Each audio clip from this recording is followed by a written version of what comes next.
سامعین کرام، صبح و شام کی دعاؤں میں سے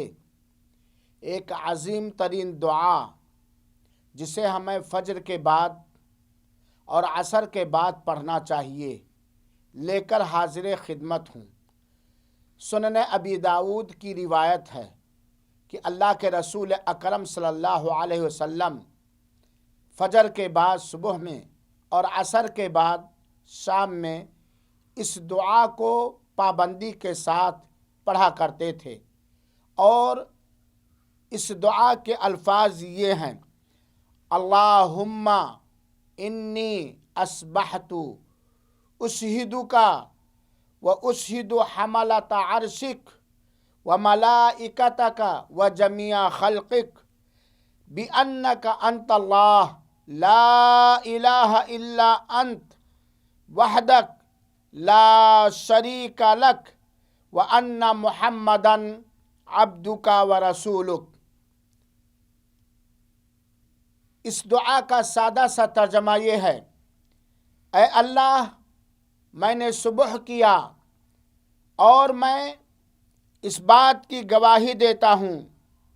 میں تجھ کو اس بات پر گواہ بناتا ہوں اور تیرے عرش کے اٹھانے والے فرشتوں کو گواہ بناتا ہوں، تیرے دیگر فرشتوں کو گواہ بناتا ہوں اور تیری تمام مخلوقات کو گواہ بناتا ہوں کہ تو ہی اکیلا معبود برحق ہے، تو ہی تنہا سچا معبود ہے، تیرا کوئی شریک و ساجھیدار نہیں، اور یقیناً محمد صلی اللہ علیہ وآلہ وسلم تیرے بندے اور تیرے رسول ہیں۔ صبح میں فجر کے بعد اللہم انی اصبحتو کہیں گے، اور شام میں عصر کے بعد جب ہم پڑھیں گے تو اللہم انی امسیتو کہیں گے۔ میرے مسلمان بھائیوں اور ساتھیوں، اس دعا کے صبح و شام